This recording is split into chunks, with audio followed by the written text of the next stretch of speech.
सुख स्वरूप श्रेष्ठ तेजस्वी पाप नाशक देव स्वरूप परमात्मा, हम आपको अपने अंतःकरण में धारण करते हैं। आप हमारी बुद्धि को सन्मार्ग की तरफ प्रेरित करें। सभी को नमस्ते।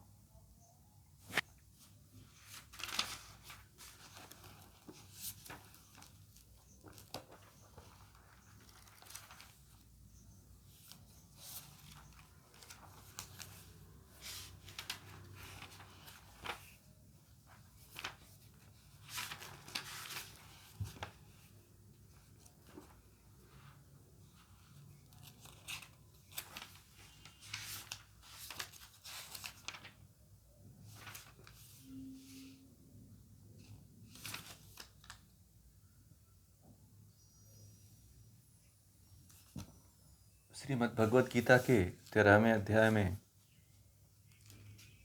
हम लोगों ने कल 21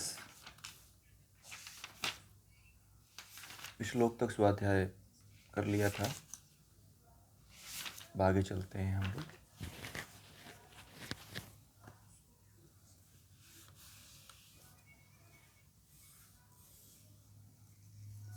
कोई पढ़ेंगे?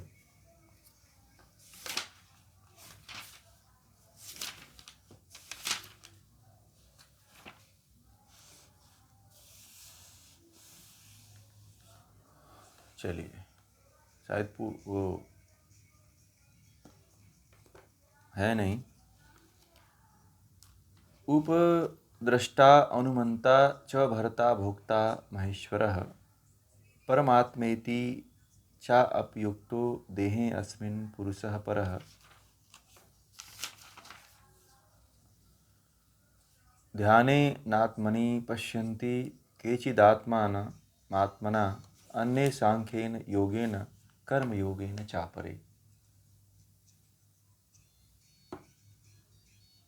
अन्ये त्वेव मजानन्तः श्रुत्वा अन्येभ्यः उपासते तेपि चाति तरन् एव मृत्युश्रुति परायणा यावत् संजायते किंचित् सत्वं स्थिर जंगमं क्षेत्र क्षेत्र संयोगात् तद्विद्धि भरतर्षभः।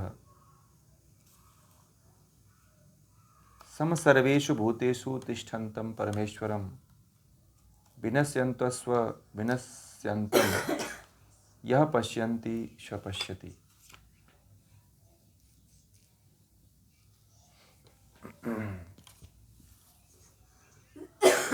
21वें श्लोक में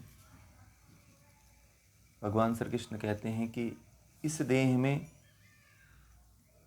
जैसे पुरुष आत्मा है वैसे एक परम पुरुष है जिसे परमात्मा कहते हैं, दृष्टा कहते हैं, अनुमंता कहते हैं, भर्ता कहते हैं, भोक्ता कहते हैं और महेश्वर कहते हैं।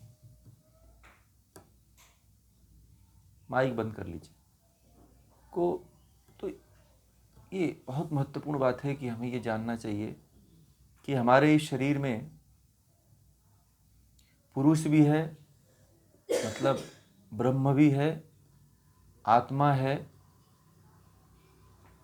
पुरुष है अर्थात आत्मा है, वैसे एक परम पुरुष, जैसे हमारे शरीर में आत्मा है वैसे ही एक परम आत्मा जो है वह ईश्वर भी है, जिसे दृष्टा कहते हैं, जो आत्मा के द्वारा किए हुए कार्यों को देखता है। थर्ड आई जिसको बोलते हैं, थर्ड कैमरा कहते हैं जिसको, ठीक है। अनुमंता भी कहते हैं उसको।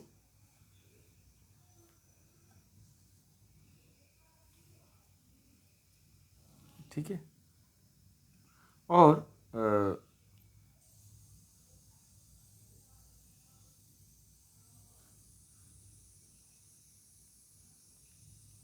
भर्ता भी कहते हैं और भोक्ता भी कहते हैं ब्रह्म को, और माहेश्वर भी कहते हैं, मतलब सभी ईश्वरों का महा ईश्वर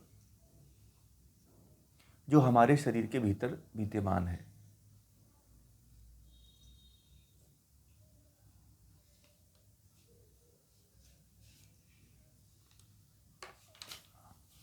ठीक है।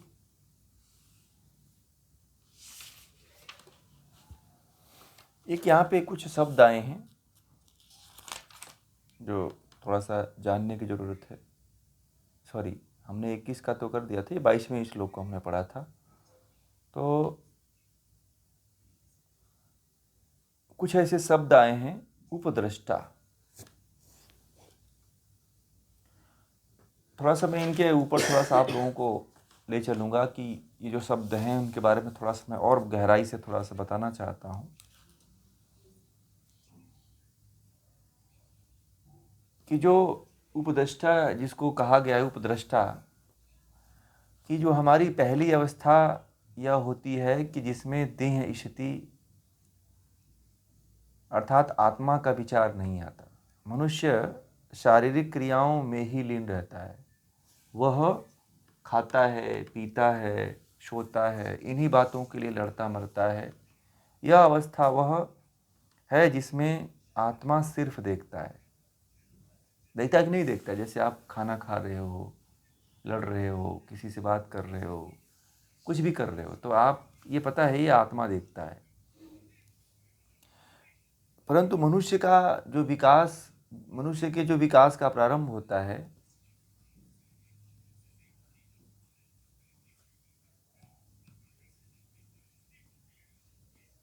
आत्मा जो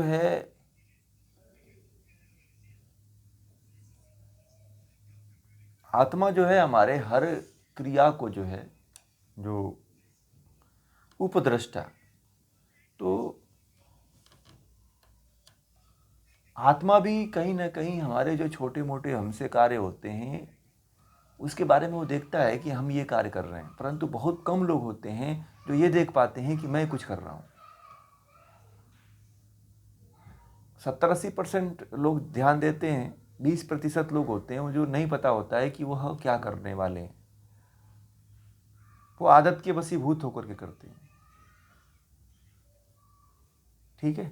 जैसे देखिए, बाजा बजाने वाला, जो हारमोनियम बजाने वाला होता है, वो हारमोनियम के जो पत्तियां होती है उस पर नहीं देखता है कि कौन किस पे हम दबा रहे हैं और ये आवाज़ निकल रही है। देखा है आप लोगों ने? वो आदत के वशीभूत बजाता रहता है। ऐसे ही आप सुबह से लेकर के शाम तक आप लोग जो काम करते हो, इसमें आत्मा भी देखती है।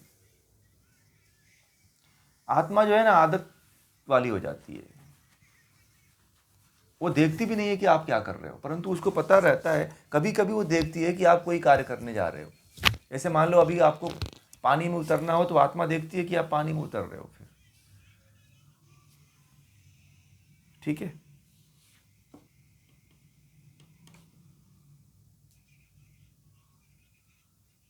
इसी तरह से अनुमंता का मतलब होता है, यहाँ पे जो लिखा हुआ है, जो 22वें श्लोक में, अनुमति देने वाला। तो अनुमति कौन देता है किसी कार्य को करने के लिए?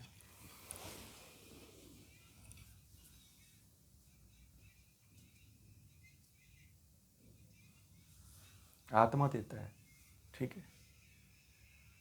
तो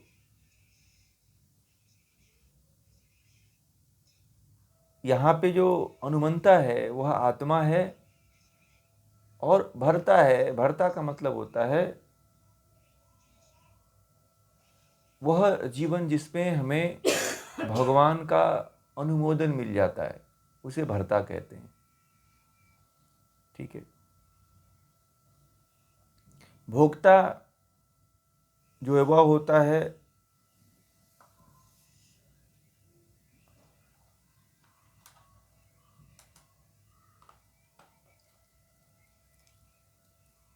एक क्रम है इसका, उपद्रष्टा, अनुमंता और भरता।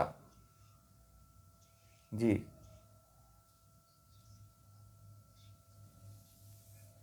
पहले पहले उपद्रष्टा है, अनुमंता है, फिर भरता है। ये क्रम है इसका। तो इस तरह से ये क्रम, मैं केवल ये बताना चाहता हूं कि सबसे पहले आप किसी चीज़ को देखते हैं, फिर उसका अनुमोदन करते हैं, फिर उस कार्य को करते हैं। और भोक्ता कौन है? जीवात्मा। ठीक है। किसी कार्य को आप देखते हो, अनुमोदन करते हो, फिर उसके बारे में करने का प्रयास करते हो, आप फिर उसको भोगते हो। परंतु भोक्ता कौन है? जीवात्मा भोगता है। कोई भी कार्य जो होता है वह सारा कार्य किसके ऊपर आकर के गिर जाता है? जीवात्मा के ऊपर। हम जो भी कार्य करते हैं वो सारे के सारे कार्य कहाँ आके गिरते हैं? जीवात्मा के ऊपर आके गिर जाते हैं। जीवात्मा ही सारे, जो भी हम देखते हैं, देखने के द्वारा जो भी हमारा कर्म होता है, उन कर्मों को भी भोगने का कार्य जीवात्मा ही करती है। आगे 23वें श्लोक में कहते हैं कि जो कोई पुरुष को और गुणों के साथ प्रकृति को इस प्रकार समझ लेता है, वह कैसा ही बर्ताव क्यों न किया करे, उसका पुनर्जन्म नहीं होता। 23वें श्लोक में कहते हैं कि जो कोई पुरुष और मतलब जीवात्मा को और गुणों के साथ प्रकृति को, मतलब कि जो आत्मा को और प्रकृति को समझ लेता है, वह कैसा भी बर्ताव क्यों न करे, उसका पुनर्जन्म नहीं होता है। मतलब यहाँ पे समझने का मतलब कि जो प्रकृति को जान चुका हो और आत्मा को जान चुका हो, उसी व्यक्ति का जन्म नहीं होता है। यह बात महर्षि पतंजलि ने योग दर्शन में भी इस बात को कहा है। ठीक है। दृष्टा और दृश्य का जो बात उन्होंने कहा है योग दर्शन में, वही बात यहाँ पे भी है कि जो आत्मा को और दृश्य मतलब प्रकृति को जान जाता है, उसका पुनर्जन्म नहीं होता है। और मैं भी इस बात को बार बार कहता हूँ कि इस बात को, इस सांख्य के द्वैतवाद जो है, इस सिद्धांत को आप लोग अपने मन में गढ़ लीजिए, कहीं कोने में बैठा लीजिए कि दोनों अलग अलग हैं, भिन्न भिन्न हैं, दोनों का कार्य अलग अलग है। और आप एक करके जब तक देखोगे तब तक आप मुक्त नहीं हो पाओगे। ठीक है। ये पहले ही बताया, परंतु इस श्लोक में आ चुका है। आप लोगों को यहाँ पे प्रमाण रूप में और दिखा देता हूँ कि प्रमाणिक रूप में इसको मान लो अब कि ये गीता में भी लिखा हुआ है। कभी आपसे कोई कहे कि ये बातें कहाँ से आप बोल रहे हो, तो प्रमाण भी दिखा देना कि ये बातें तो गीता में भी बताई गई है। ठीक है। और मैंने तो आप लोगों को ये शुरू में ही बता दिया था, और जब जब मैं पढ़ाता हूँ तब तक ये बातें मैं बोलता ही हूँ आप लोगों से। मैं कोई भी ग्रंथ पढ़ाता हूँ तो ये बातें जरूर बोलता हूँ कि मुक्ति इसी के माध्यम से होनी है और कोई रास्ता है ही नहीं है। यदि आप उन रास्तों को अपनाते हो तो फिर आप बहुत जल्दी कोई मुक्ति या उस स्तर पे नहीं पहुँच पाओगे जहाँ तक आपको पहुँचना है। ठीक है। एक लोग अभी इसी के ऊपर मुझसे चर्चा किए कि प्रकृति और पुरुष को अलग अलग आप कहते हो कि इनको जानो और समझो तो मुक्ति हो जाएगी, तो कैसे होगा? तो वो हमसे डिबेट करने के लिए आए थे, परंतु वह हमसे जानना चाहते थे कि कैसे होगा। तो मैंने कहा कि आप मुझसे जानना चाहते हो कि डिबेट करने आए हो? ठीक है। उनको खुद पता नहीं था, तो वो बोले कि नहीं आप बताओ ना आप। मैंने कहा कि मैं क्यों बताऊं, आप अपना पक्ष रखो तो मैं अपना पक्ष रखूंगा। अब इसमें हार और जीत की फैसला होगी। यदि आप मुझसे जानना चाहते हो तो कहो कि मैं जानना चाहता हूं, तो मैं आपको बताऊंगा। ठीक है। तो वो ऐसे ही घुमाते रहे, फिर उनको स्पष्ट नहीं हुआ। फिर जब ये बातें खत्म हुई तो फिर वो बोलते हैं कि यार वो बता देना आप मुझे। सामने नहीं बोले, फिर दूसरे जगह से जाके मैसेज करना आसान होता है ना। फिर तो मैसेज में तो सामने होते नहीं है, तो फिर वहां पे बोलते हैं कि आप हमें बता देना।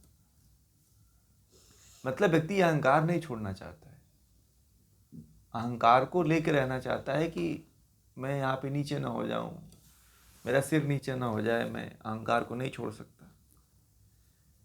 तो मैंने कहा कि यदि मान लो, मैंने उनसे यही कहा कि यदि आप प्रकृति को और आत्मा को एक मानते हो तो देह भाव तो कभी नष्ट ही नहीं होगा ना। फिर आप किसको मुक्त करोगे? शरीर को मुक्त करो कि आत्मा को मुक्त करोगे? मैंने उनसे यही कहा कि आप मुक्त किसको करना चाहते हो? शरीर तो मुक्त होती नहीं है ना, कि मुक्त कोई किया है बताओ यहाँ पे आज तक? आज तक कोई व्यक्ति शरीर को मुक्त करके लेके गया है क्या? बोले नहीं, सबको तो छोड़ के जाना पड़ता है। फिर जब छोड़ के लेके जाना पड़ता है, प्रकृति के जितने तत्व हैं सब यहीं रह जाते हैं, धरे के धरे रह जाते हैं और पंच तत्वों में विलीन हो जाते हैं, तो फिर आप ऐसा क्यों सोचते हो? फिर मैंने उनको, आप लोगों को जो मैंने उदाहरण दिया, मैंने उनको वही कहा कि आप शमशान जाया करो, लाशों को कभी देखते हो? बोले कि नहीं, आंखें बंद कर लेता हूँ। तो मैंने कहा कभी देखा करो ना, आंखें क्यों बंद कर लेते हो आप? बोले कहा कि हमारे घर में एक मरे थे तो मैं गया ही नहीं था जलाने के लिए उनको, मुझे डर लगता है, और 6 फुट की शरीर है, हट्टा कट्टा मोटी चौड़ी शरीर है। और मैंने कहा कि आप जैसे लोग डर रहे हैं? बोले कि मुझे डर बड़ा लगता है। जितने हट्टे कट्टे मोटे लोग होते हैं ना, बहुत डरपोक होते हैं। दुनिया का सबसे डरपोक प्राणी जानते हैं जानवरों में कौन है? शेर।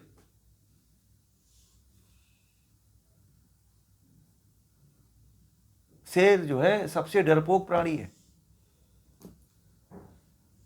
आप लोगों को पता है? हाँ, बहुत डरपोक प्राणी है वो।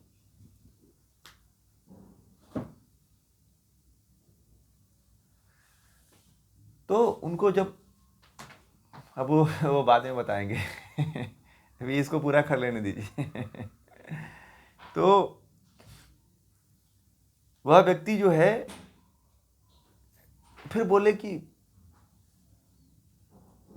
हाँ, बात तो सही आप कह रहे हैं, परंतु हमने पढ़ा है कि अद्वैत में पढ़ा है कि एक मान लो तो सारा द्वंद्व ही समाप्त हो जाता है, फिर झंझट नहीं रहती। मैंने कहा कि आप अद्वैत में पढ़े हो, परंतु आप वास्तविकता तो देखो, कैसे जानोगे भाई मेरे?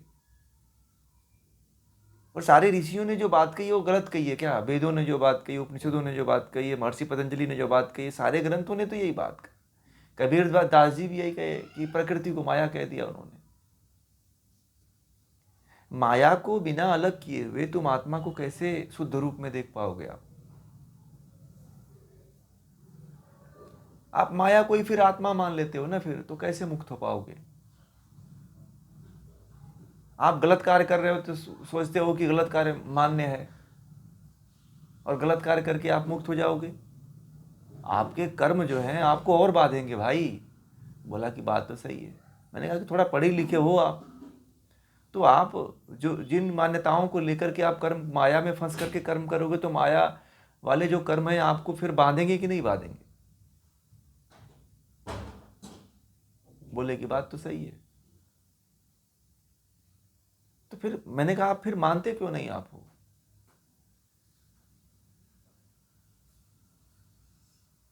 फिर वो दोष देने लगे दूसरे को कि अरे मैंने यहाँ से ये चीज़ पढ़ लिया था, अब शुरुआती में हमें ये बताया नहीं गया था। तो मैंने कहा कि आप फिर भी तो ऐसी बातें कर रहे थे जैसे आपको पूरा जानकारी ही है।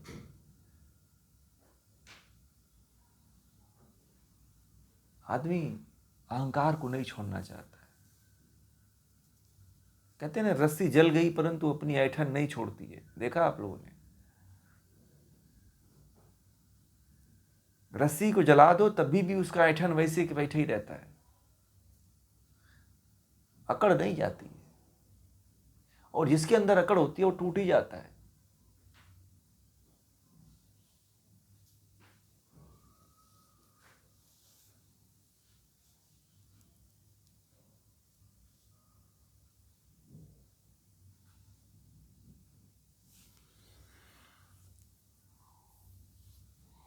पंचतंत्र में एक कहानी आती है कि एक बैल था, ठीक है? तो शेर के कुछ दोस्त थे जो उसके मंत्री थे, जो शेर के, तो शेर को जाकर के कहे कि एक अजीब तरह का प्राणी आया है जो बहुत विशाल है, ठीक है, और उसकी बड़ी बड़ी सींगें हैं, आपके जैसा मुंह है। मंत्रियों ने जाकर के शेर के सामने कह दिया, ठीक है।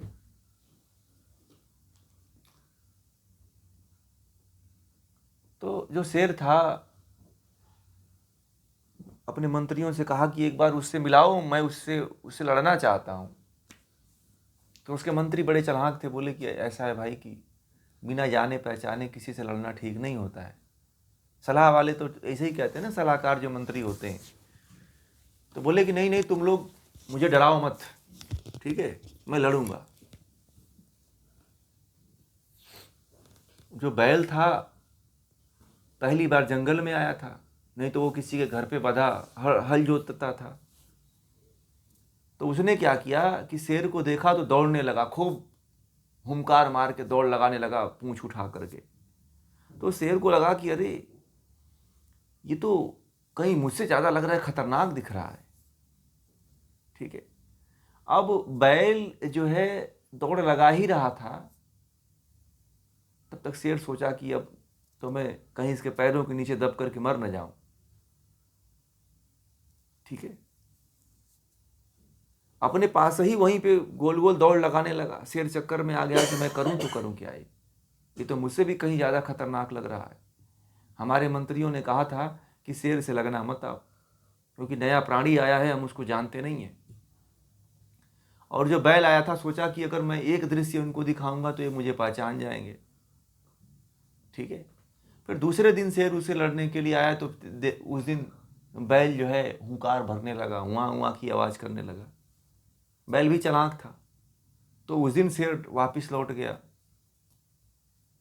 इस तरह से शेर जो है चिंतित हो गया कि मैं जंगल का राजा होकर के एक बैल से नहीं युद्ध कर पा रहा हूं। तो शेर ने सोचा कि अब क्यों न इस बैल से मित्रता ही कर लिया जाए, ठीक है।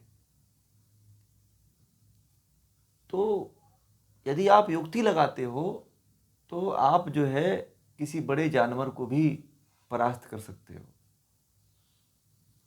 ठीक है। शरीर में और बल में बड़े होने से, नाम में बड़े होने से कोई बड़ा नहीं होता है। अगर आपके पास युक्ति, आप बैल भी हो, यदि आपके पास युक्ति है तो आप शेर को भी पराजित कर सकते हो। इसीलिए कहा गया है कि कोई बड़ा होने से और फेमस होने से या प्रसिद्धि होने से कोई जो है बड़ा नहीं होता है, वो डरपोक होता है। तो शेर जो है 5 बार डरा था और बैल से डर करके भागा था। फिर अपने मंत्रियों से कहा कि अब तो हमें उससे दोस्ती कर लेनी चाहिए। जब बात बराबर की आती है तब लोग दोस्ती पे हाथ आगे बढ़ाते हैं, ठीक है।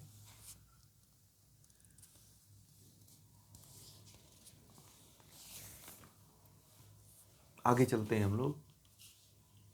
तो 24वें में कहते हैं कि कुछ लोग ध्यान योग द्वारा, दूसरे लोग ज्ञान योग द्वारा, कुछ लोग कर्म योग द्वारा अपने आप से अर्थात अपने देह से अपने आप को अर्थात आत्मा को अलग देख लेते हैं। कितनी महत्वपूर्ण बात कही है, इतनी महत्वपूर्ण बात कही 24वें श्लोक में। अब देखिए कैसे अपने आप को, आत्मा को और प्रकृति को अलग करोगे आप लोग। तो यहाँ पे भगवान श्री कृष्ण जैसे व्यक्ति ने ये बात इतनी ऊंची कह दी है कि किसी ने नहीं कही ये बात, कि किसके द्वारा, कि कुछ लोग ध्यान योग के द्वारा कहते हैं, कुछ लोग ज्ञान योग के द्वारा कहते हैं, तो कुछ लोग कर्म योग के द्वारा अपने आप से अर्थात अपने देह से अपने आप को अर्थात आत्मा को अलग देख लेते हैं। जो व्यक्ति ज्ञान योग के द्वारा, ध्यान योग के द्वारा अर्थात कर्म योग के द्वारा आत्मा और शरीर को पृथक देख लेता है, वही व्यक्ति मुक्त होता है और उसी व्यक्ति का जीवन सफल भी होता है। समझ में आ गई बात? ये बात कन्फर्म हुई है आप लोगों को? किनको नहीं समझ में आया? कोई है ऐसे जो इनको बातें समझ में नहीं आई? बताएं, सभी लोग बताएं। जितने लोग जुड़े हुए हैं, ये बात समझ में आई कि नहीं आई?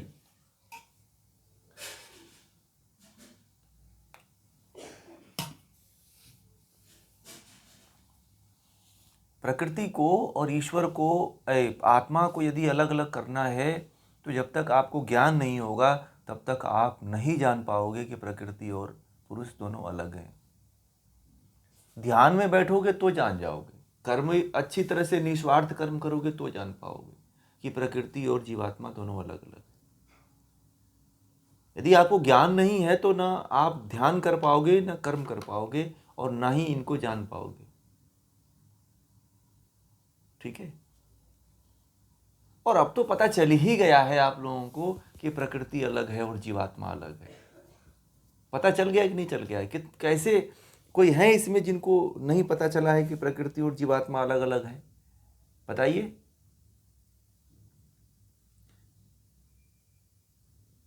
मैं सबसे पूछ रहा हूं।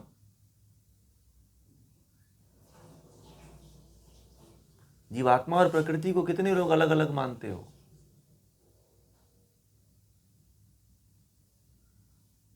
कैसे मानते हो आप?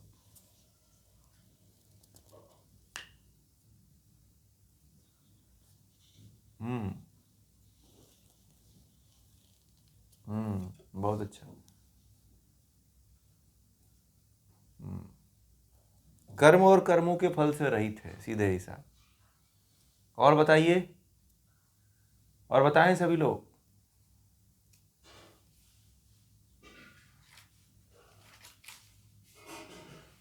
और बताइए, सभी लोग बताएं प्रकृति के बारे में और जीवात्मा के बारे में।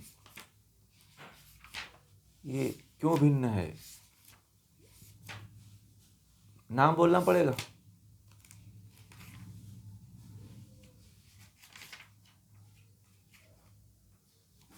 हाँ, ये भी ठीक है। तो ये क्या है? प्रकृति में आप फंसे रहोगे आप, तो थोड़ा काहे को उठेंगे आप?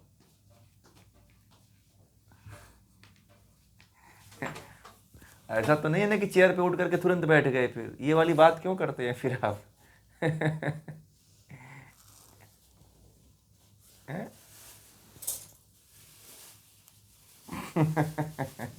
ऐसा नहीं कि आप चेयर पे बैठे। हैं? समझ में आ रहा है ना? अलग अलग है ना, इंद्रियां अलग हैं भाई। मैंने कल ही कहा था आप लोगों को कि काम कोई और करके चल जाता है, भोगता कौन है? आत्मा। तो अलग हुआ कि नहीं हुआ फिर?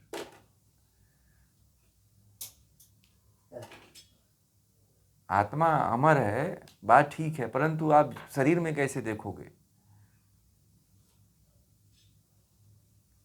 शरीर में भी कुछ होता है ना, शरीर में। तब आप मान ही बैठे हो ना कि मैं हूं।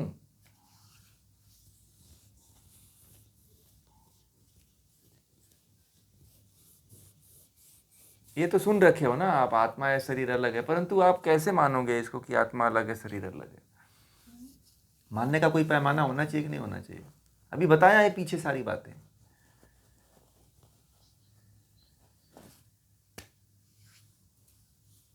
दृष्टा की बात नहीं, आप इंद्रियों पे सीधे आइए ना। पंच 24 जो तत्व हैं, पीछे वाले श्लोक और पीछे श्लोक जाइए। जो 24 तत्व हैं वो प्रकृति के हैं। जब वो प्रकृति के हैं, जब आपके है ही नहीं है, तो आप आत्मा अपने आप को क्यों मान बैठे हो कि ये मेरा शरीर है, ये मेरे आँख हैं, ये मेरे बाल हैं, ये मेरे कान हैं, मेरे हाथ हैं? तो यहीं पे अलगाव हो गया कि नहीं हो गया? अरे यहीं पे साक्षात्कार कर लीजिए, अगला जन्म कौन देखेगा? अभी कर लीजिए, अभी। ठीक है। आप 24 तत्वों को जान गए हैं कि ये प्रकृति के गुण हैं, प्रकृति के तत्व हैं, और इनके गुणों के कारण ही आत्मा इनके अनुसार बर्ताव करती है।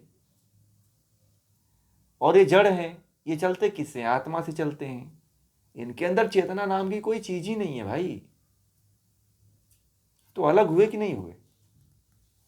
आप मुर्दे को देख लो ना, प्राण निकलने के बाद क्या मुर्दा चलता है क्या उठ करके? हम्म। जब मुर्दा नहीं चलता है तो ये क्या है फिर? ये जड़ ही तो है ना। तो आपकी आत्मा और प्रकृति अलग है कि नहीं अलग है? आप यदि किसी मुर्दे को देख लेते हो तो भी आप समझ जाओगे कि प्रकृति अलग है, आत्मा अलग है, भिन्न है। और यही हमें जीते जी अगर आप साक्षात्कार कर लिए, जान लिए, तो हम मुक्त हो जाएंगे। अभी ये बात मैं आप लोगों ने आपको केवल जनाना चाहता हूँ। ये साक्षात्कार तो जब ध्यान के द्वारा होगा, ज्ञान के द्वारा होगा। ये सब साक्षात्कार ध्यान में होगा। अभी तो आपको ये पता है, पता चल गया कि यहाँ से लेकर के दिल्ली से लेकर के पुणे तक हमें जाना है। ठीक है। तो दिल्ली और पुणे तक का केवल एक स्क्रैच खिंच गया है, अब उस पर चलना बाकी है। अब स्क्रैच पहले खींचना जरूरी होता है, लाइन लेंथ बनाना जरूरी होता है, पहले नक्शा बनता है तब घर बनता है ना, क्यों? पहले नक्शा बन जाता है तब उसके बाद घर बनता है, कैसे डिजाइन होगा, कैसे इस तरह से बनेगा, है कि नहीं? तो अभी तो आप लोगों का नक्शा बना है, अब घर तो आप लोगों को बनाना है, मेहनत करनी पड़ेगी बनाने के लिए। ये जानकारी हो गई है आप लोगों को कि यह प्रकृति अलग है और जीवात्मा अलग है। अब इस पे मेहनत करना है ध्यान योग के द्वारा। अब आपकी तपस्या शुरू होगी, साधना शुरू होगी, तो वो ध्यान के प्रक्रियाओं के द्वारा उतरना पड़ेगा, अपने भीतर उतरना पड़ेगा, जानना पड़ेगा, समाधि में उतरना पड़ेगा, तब आपको जानकारी हो जाएगी, मुक्त हो जाएंगे आप। अब रास्ता आसान हुआ कि नहीं हुआ? अब हम कहें कि चलिए वो फलाना देवी हैं, उनका बड़ा प्रभाव है, वो मुक्त कर देती हैं, तो मुक्त होंगे क्या आप लोग? नहीं मुक्त होंगे भाई। दुनिया की कोई ताकत आपको मुक्त करने वाली नहीं है। केजरीवाल की तरह कोई भी आपको फ्री में चीज देने वाला नहीं है। फ्री में कुछ नहीं मिलता है, सब कुछ सबका मोल देना पड़ता है।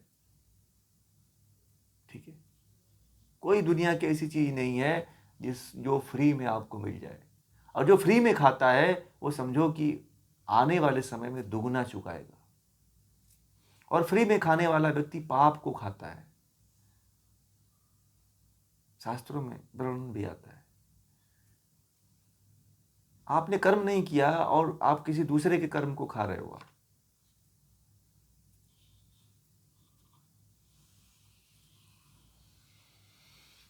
ठीक है, तो आगे के श्लोकों में कहते हैं, अभी समय है, परंतु कुछ अन्य लोग योग के इन मार्गों को न जानते हुए दूसरे लोगों से प्रकृति तथा पुरुष के भेद को सुनकर वैसा ध्यान करते हैं। वे भी कुछ उन्होंने सुना है उस पर तत्पर रहते हुए मृत्यु को तर जाते हैं।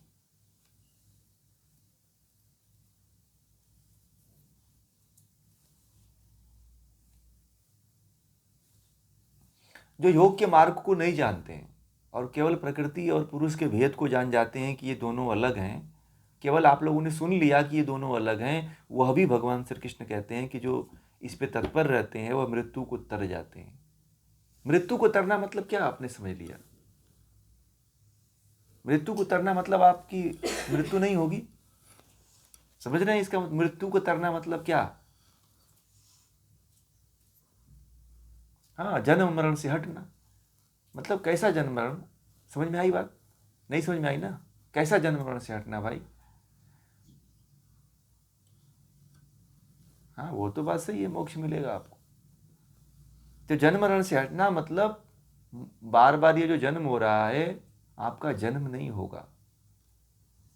ठीक है, मृत्यु से तर जाओगे मतलब ये जो बार बार योनियों में आप जन्म ले रहे हो यह होगा ही नहीं, असली मृत्यु हो जाएगी फिर। इसलिए इस भेद को तो आप लोग आज ही जान जाओ कि हमें आधा तो साक्षात्कार हो ही गया। जो इसको मान लिया ना उसका आधा साक्षात्कार हो गया, बस आधी यात्रा बाकी है। ठीक है,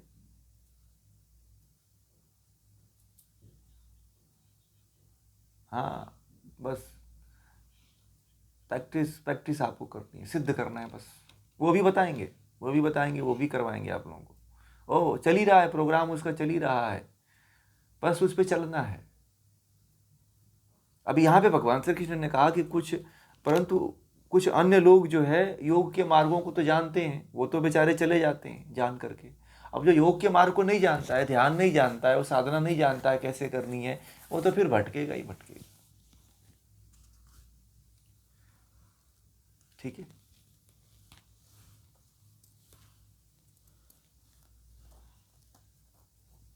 कहते हैं कि हे भरत, कुल के श्रेष्ठ अर्जुन, भगवान श्री कृष्ण अर्जुन को बड़ा श्रेष्ठ बताते हैं क्योंकि अर्जुन ने एक ऐसे ज्ञान का प्रादुर्भाव किया जो अविस्मरणीय था। अर्जुन को लोगों ने भुला दिया, अर्जुन को केवल तीर वाला कहकर के लोगों ने उसकी जो है महत्ता को घटा दिया। लोग उसको केवल तीर के नाम से जानते थे, परंतु अर्जुन ने जो रहस्य खोला है, जो ज्ञान को प्राप्त किया है, इस दुनिया में